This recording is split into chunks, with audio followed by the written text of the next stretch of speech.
Okay, सब लोग आ गए। सो गुड इवनिंग स्टूडेंट, आपका बहुत-बहुत स्वागत है डी सेट्स के ऑफिशियल यूट्यूब चैनल में, जहाँ पर हम डेली एक नए सब्जेक्ट के ऊपर कुछ डिस्कशन करते हैं और नई-नई चीजें समझने का प्रयास करते हैं। तो जैसे पिछले 2 हफ्ते हमारे बहुत अच्छे बीते हैं, अलग-अलग सब्जेक्ट के बारे में, अलग-अलग टॉपिक के बारे में डिस्कशन करते हुए। उम्मीद है आपको वो सब चीजें समझ आ रही होंगी। और अपनी ओर से हम प्रयासरत हैं कि ज़्यादा से ज़्यादा इन्फॉर्मेशन आप लोगों तक पहुँचा सकें। तो चलिए शुरू करते हैं। आज का जो चैप्टर है, वो हमारा प्रोडक्शन टेक्नोलॉजी मैन्युफैक्चरिंग, जो कि 3rd ईयर का सब्जेक्ट है। 3rd ईयर के स्टूडेंट के लिए कंपल्सरी है, 1st ईयर, 2nd ईयर के स्टूडेंट भी ले सकते हैं इस लेक्चर को। तो चलिए शुरू करते हैं। जैसे हमारा स्लोगन है, ईश्वर की प्रेरणा से, माँ-बाप, बहन-भाई के आशीर्वाद से शुरू करते हैं आज का लेक्चर। मेरा नाम आशुतोष दीक्षित है और आप देख रहे हैं डी-सेट्स का ऑफिशियल यूट्यूब चैनल।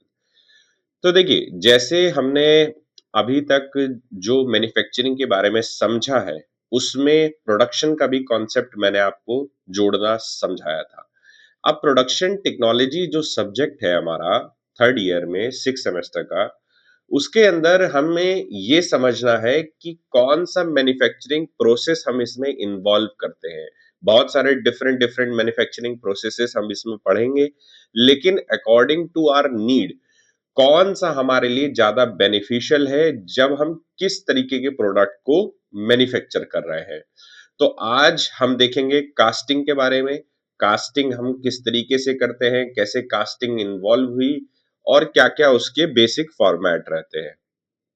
तो देखिए बच्चा, कास्टिंग को करने के लिए सबसे पहले क्या इसका बेसिक फॉर्मूला या फिर बेसिक आइडेंटिटी क्या है? हम किसी भी मटेरियल को जो मेटल के फॉर्म में है, हम उसको पिघलाते हैं और डिजायर्ड शेप और साइज में कन्वर्ट कर देते हैं। तो ये पूरा प्रोसीजर क्या कहलाता है? कास्टिंग कहलाता है। ठीक है?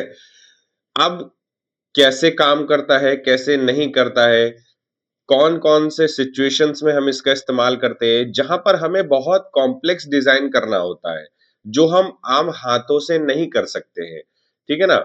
ऐसा नहीं है, बहुत सारी चीज़ें हम कर सकते हैं, जैसे आप देखें कि कास्टिंग का एक बहुत अच्छा फॉर्मेट इन्होंने आज इंट्रोड्यूस करा है पीपीटी में कि मोहनजोदाड़ो की एक स्टैच्यू है, जो ब्रॉन्ज के मटेरियल की बनी है, ठीक है ना?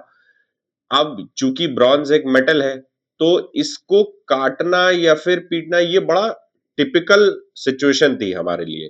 वहां पर इन्होंने इस तरीके की टेक्निक का यूज करा जिसको बोलते हैं लॉस्ट वैक्स टेक्निक। इसमें क्या काम करा इन्होंने, वैक्स का एक पुतला बनाया, उसमें पिघला हुआ ब्रॉन्ज को डाला और डिजायर्ड शेप और साइज हमको मिल गया अपने ऑब्जेक्ट का। ठीक है। आयरन पिलर्स जो दिल्ली के हैं, वो भी इसी तरीके के कुछ फॉर्मेट टेक्निक्स पर बने हुए हैं, ठीक है ना? और जो भी हम आज ट्रेडिशनल क्राफ्ट्स को बनाते हैं, ठीक है ना? जो चाहे हम मान लीजिए कि पीतल की कोई चीज़ बना रहे हैं, ठीक है ना?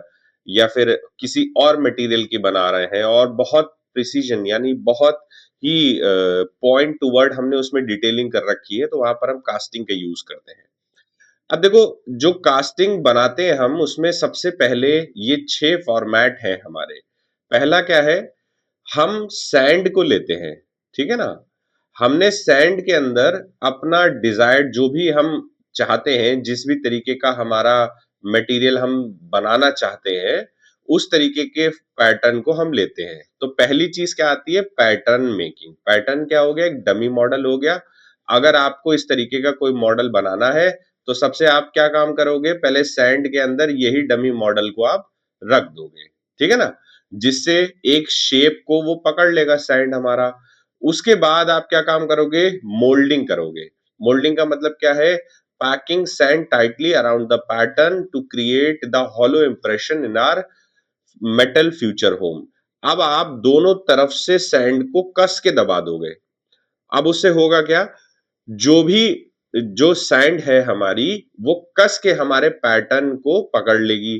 फिर उसके बाद आप उस जो पैटर्न है उसको आप निकालोगे बाहर। तब क्या काम करोगे, आप मेल्टिंग करोगे। आपका जो भी मेटल है आप उसको फर्नेस में डालोगे और जब तक उसको मेल्ट करोगे, जब तक उसको मेल्ट करोगे, जब तक कि क्या नाम है वो बिल्कुल एकदम लिक्विड की फॉर्मेट में ना आ जाए।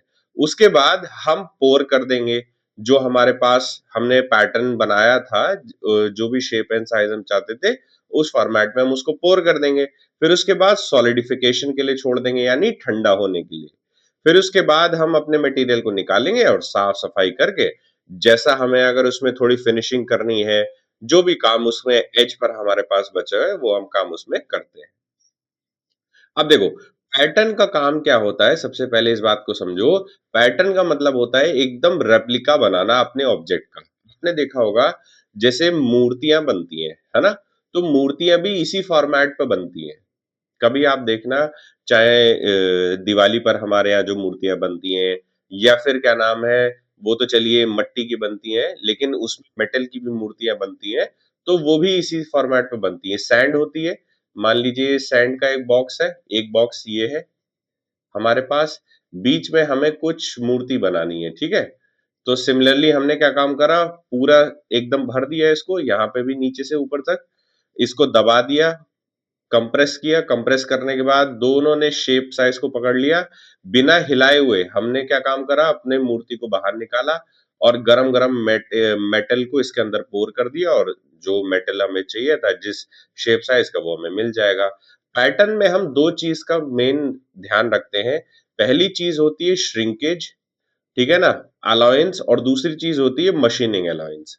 देखो इसका मतलब क्या है, अलाउंस का मतलब क्या है, when metal cool down it shrink, if we make the pattern that exact size of the final product, the metal piece will be too small. After cooling we must account for this natural behavior. जब हम metal को पिघला के ठंडा होने छोड़ देते हैं तो होता क्या है, वो थोड़ा सा श्रिंक करता है। अब हम ये नहीं चाहते श्रिंक होने के बाद वो हमारे एक्चुअल जो साइज हम चाहते थे उससे छोटा बने। हम चाहेंगे उसमें थोड़ा सा अलायंस, या ना थोड़ा सा गैप उसके अंदर हो, ताकि हम उस पे आसानी से मशीनिंग भी कर सकें। अगर हमें सरफेस फिनिश करना है, उसको पॉलिश करना है, तो घिसने के बाद या फिर कुछ और काम करने के बाद वो छोटा ना लगे। इसलिए श्रिंकेज अलाउंस का हम लोग ध्यान रखते हैं और मशीनिंग अलाउंस का ध्यान रखते हैं। पहले श्रिंकेज अलाउंस का ध्यान रखेंगे, उसके बाद उसमें मशीनिंग के लिए रखेंगे। अब कोर मेकिंग, जब कोर को हम बनाते हैं, ठीक है ना, अगर ये कब जरूरी होता है, जब हॉलो स्पेस हमें बनाना होता है। किसी भी चीज के अंदर हॉलो स्पेस हमें बनाना है। तो कोर कैसे बनता है, आप इसको अजम्पशन करो, मान लो कि आप एक स्ट्रॉ ले रहे हो और बर्फ के किसी भी मान लो आप लोगों ने गोला खाया होगा, हम लोग बेसिक बोलते हैं उसको, है ना, मेरे को नहीं पता वो आइसक्रीम क्या होती है, बर्फ को घिस के और फिर बनाते हैं। उसमें अगर आपने स्ट्रॉ को स्टक कर दिया तो होगा क्या, उसके हॉलो पार्ट में, अब मान लो ये स्टिक थी, ठीक है ना, इसके हॉलो पार्ट के अंदर क्या होगा, ये सब जगह पे बर्फ जम जाएगी, ठीक है ना। और फिर अगर इसी बर्फ का इस्तेमाल करके मुझे दूसरी स्ट्रॉ बनानी है, तो मैं क्या काम करूंगा, इस स्ट्रॉ को यहां से निकालूंगा, ऐसे करके एक छेद सा बन जाएगा यहाँ पे, है कि नहीं। इसके इर्द गिर्द में मटेरियल को पोर कर दूंगा और तो फिर क्या बन जाएगा, मेरा कोर बन जाएगा। समझ गए बात को। तो कोर एक तरीके से सॉलिड पीस होता है, जब हमें किसी भी शेप और साइज में अंदर हॉलो स्पेस बनाना होता है, तब हम कोर का इस्तेमाल करते हैं। सपोज करो एक मेरे को क्यूब बनाना है, ठीक है, ये क्यूब का साइज छोटा है, ये क्यूब का साइज बड़ा है, ठीक है, लेकिन मेरे को इन दोनों के बीच के साइज का एक क्यूब बनाना है जो कि बहुत ज्यादा पतला हो। तो मैं क्या काम करूंगा, इस इन दोनों को इस तरीके से रखूंगा कि, क्या काम करूंगा मैं, एक एक तरीके से अलमीरा बनाऊंगा ना, तो यहां पर क्या काम करूंगा, छोटा वाला है पहला और बड़ा वाला हो गया दूसरा, इन दोनों के बीच में एक हॉलो स्पेस क्रिएट हो जाएगा, ठीक है ना। इसी हॉलो स्पेस को जब मैं फिल कर दूंगा तो वो इन दोनों मटेरियल का कोर बन जाएगा। समझ गए। अब नया जब भी मैं मटेरियल बनाना चाहूंगा तो मैं क्या काम करूंगा, इसी कोर को इस्तेमाल कर लूंगा आगे बनाने के लिए। दूसरी चीज आती है हमारे पास गेटिंग सिस्टम। गेटिंग सिस्टम क्या होता है, किसी भी मटेरियल को, पिघले हुए मेटल को हमें पोर करना अपनी मोल्ड कैविटी के अंदर। मोल्ड कैविटी का मतलब क्या हो गया, जहां पर ये सारा प्रोसीजर चल रहा है, ठीक है ना, जहां पर जाके हमें फाइनल प्रोडक्ट अपना मिलेगा। तो देखो यहां तक ये चीजें आती कैसे हैं, इस पूरे प्रोसीजर को हम कहते हैं गेटिंग सिस्टम। सबसे पहले हमारा पोरिंग बेसिंग होता है, ठीक है ना, ये वही हो गया जिसके अंदर सबसे पहले मटेरियल हमारा आएगा और यहां से होता हुआ स्प्रूवे में जाएगा, ठीक है। स्प्रूवे यानी पतली पाइप, रनर मतलब वो सारे पाइपलाइन नेटवर्क जो बाकी सब जगह को अटैच कर रहा है। गेट, गेट क्या हो गया, गेट का मतलब हो गया जैसे ही मटेरियल यहाँ पर पिघल कर आया उसके बाद डायरेक्ट ये मोल्ड कैविटी में जाएगा। अब गेट के भी कई तरीके हैं, आगे हम उसको डिस्कस करेंगे। राइजर का मतलब क्या हो गया, जब यहाँ पर मटेरियल ज्यादा हो गया है तो वो वापस ना जाए, वापस गेट के थ्रू मोल्ड कैविटी में ना जाए, वो यहां से होता हुआ राइजर के थ्रू बाहर निकल जाए। समझ गए बात को। तो पोरिंग बेसिंग से पहले आया, स्प्रूअर में गया, फिर रनर क्या काम कर रहा है, रनर इन पूरे नेटवर्क को कंट्रोल कर रहा है, उसके बाद चौथा गेट में आया, फिर पांचवा मोल्ड कैविटी में आ गया। लेकिन मोल्ड कैविटी में जब पूरा मटेरियल फिल हो गया उसके बाद भी जब मटेरियल बचा है तो वो कहाँ जाएगा, राइजर से होता हुआ बाहर की तरफ चला जाएगा, ठीक है। तो ये हो गया गेटिंग सिस्टम। अब देखो गेट सिस्टम तीन तरीके के हैं हमारे पास। पहला हो गया टॉप गेट, यानी जो मटेरियल है वो ऊपर से आ रहा है। दूसरा हो गया बॉटम गेट, यानी कि जो मटेरियल है वो कहां से आ रहा है, नीचे से आ रहा है। और तीसरा हो गया पार्टिंग लाइन गेट, यानी कि इसमें मटेरियल साइड से आ रहा है, आधा इधर जाएगा आधा इधर जाएगा, ठीक है, according to their ratio need. अब हमें क्या काम करना है, सेंट्रीफ्यूगल कास्टिंग का क्या मतलब होता है। सेंट्रीफ्यूगल कास्टिंग का मतलब ये है, अगर हमें कहीं पर भी हॉलो, मतलब मैंने बोला ना जैसे आपको पाइप मेरे को बनाना है, हॉलो पाइप मुझे बनाने हैं, ठीक है। तो हॉलो पाइप के अंदर मैं क्या काम करूंगा, सॉरी यार ये पाइप तो बड़ा अजीब सा बन गया, ठीक है। देखो हॉलो पाइप के अंदर मैं क्या काम करूंगा, मैं यहां पर एक सेंट्रीफ्यूगल कास्टिंग को अपने टेक्निक में यूज करूंगा। सेंट्रीफ्यूगल कास्टिंग क्या होती है, सबसे पहले समझ लो सेंट्रीफ्यूगल क्या होता है। फिजिक्स में हमने फर्स्ट सेमेस्टर के सब्जेक्ट के अंदर सेंट्रीफ्यूगल फोर्स को पढ़ा है। इसी फोर्स के मदद से आपकी वॉशिंग मशीन चलती है और जो गंदा पानी होता है वो बाहर की तरफ स्पिन हो जाता है, ठीक है ना। एक इमेजिनरी फोर्स होता है, वो क्या होता है पहले उसको थोड़ा सा डिस्कस कर लेते हैं। आप कभी भी सर्कुलर पाथ पर अगर मूव करते हैं तो एक फोर्स होता है जो आपको अंदर की तरफ धकेलता है, एक फोर्स होता है जो आपको बाहर की तरफ धकेलता है। और ये क्यों हो रहा होता है, क्योंकि हमने पहले चैप्टर में ही क्या पढ़ा था, फोर्स आपस में एक दूसरे को बैलेंस करते हैं, यानी जितना एक्शन होगा उतना ही रिएक्शन होगा। अगर ये ऑब्जेक्ट अंदर की तरफ जाना चाहेगी तो उतना ही फोर्स क्या लगेगा, बाहर की तरफ लगेगा, तभी ये क्या होगी, इस पूरे सर्कुलर पाथ पर आसानी से घूम सकती है। तो सेंट्रीफ्यूगल फोर्स क्या हो गया, बाहर की तरफ। इसलिए कपड़े कैसे आपको दिखते हैं, कपड़े कैसे दिखते हैं आपको, कपड़े दिखते होंगे जब भी वॉशिंग मशीन खोलते होगे बाहर की तरफ, और मैल कहां जाता है उसमें, अंदर की तरफ जाता है, समझ गए। तो वो किसके कारण होता है, सेंट्रीफ्यूगल फोर्स के कारण होता है।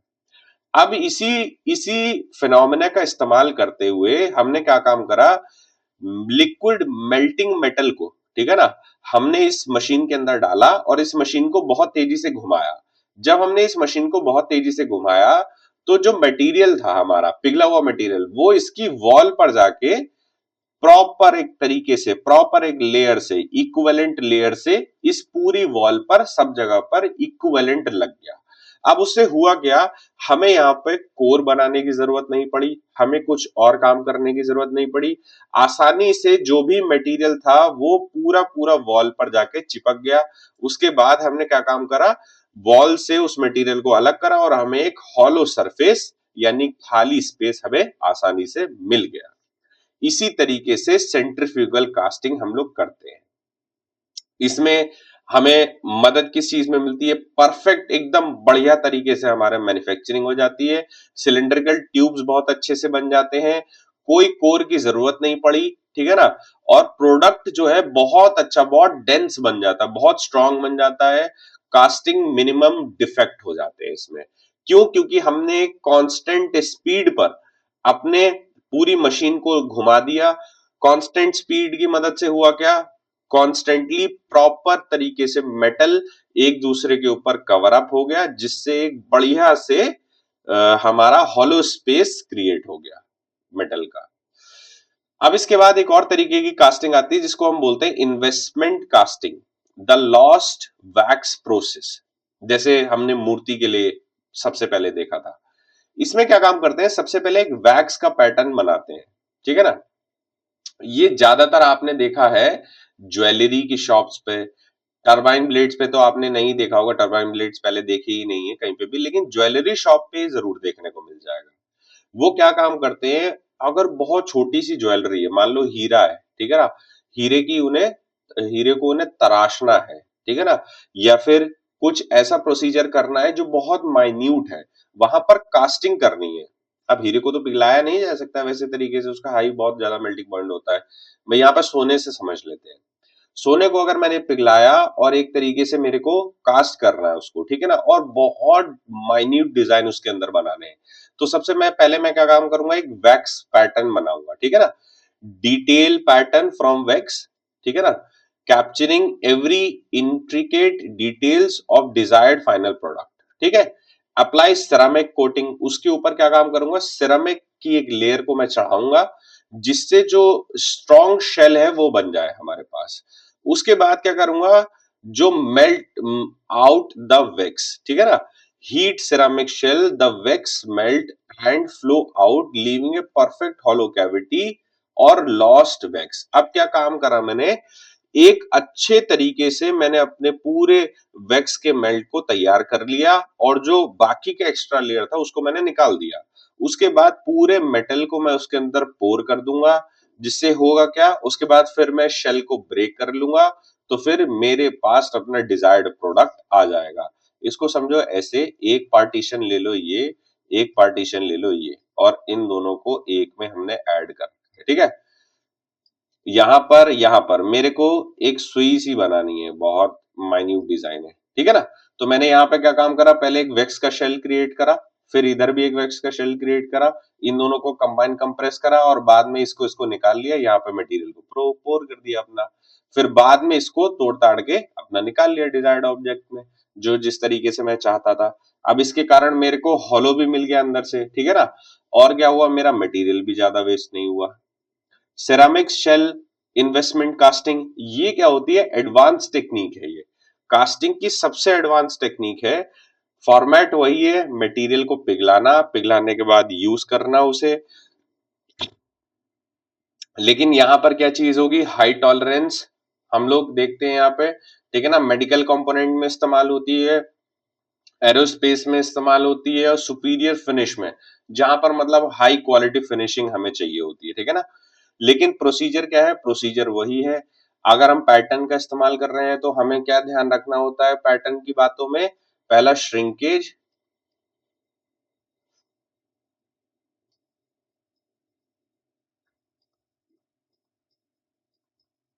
श्रिंकेज की बात ध्यान रखते हैं, दूसरा मशीनिंग अलाउंस की, ठीक है ना। दोनों का अलाउंस हमें मेंटेन रखना होता है। उसके बाद मटेरियल को पोर करते हैं, मटेरियल को पोर करने के लिए गेटवे सिस्टम है, ठीक है ना, वो अभी हमने पीछे देखा।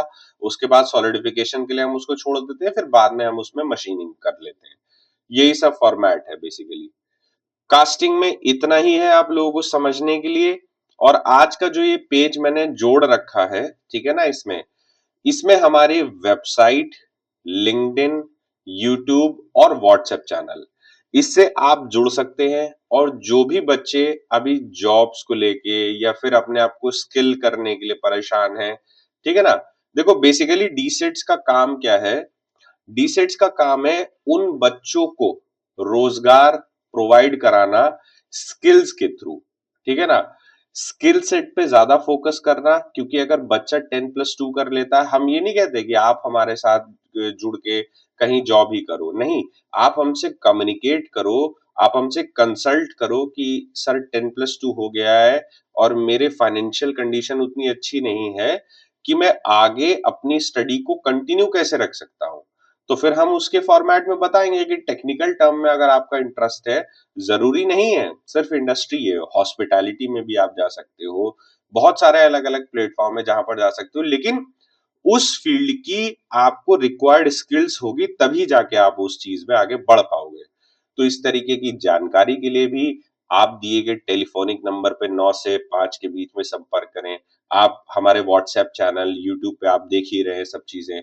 आप हमको फ़ॉलो अप करिए, नई-नई जानकारी आपको मिलेगी, ठीक है ना? आप भी जागरूक होंगे, हम भी जागरूक होंगे चीज़ों को लेके। कुछ चीज़ें आप हमें सिखाएँगे, कुछ चीज़ें हम आपको सिखाएँगे, ठीक है? तो उम्मीद है आज का लेक्चर आपको समझ आया होगा। मिलेंगे नेक्स्ट मंडे, तब तक के लिए टेक केयर, बाय बाय, ध्यान रखिए अपना, पढ़ते रहिए, जागरूक रहिए और मज़े से रहिए बस।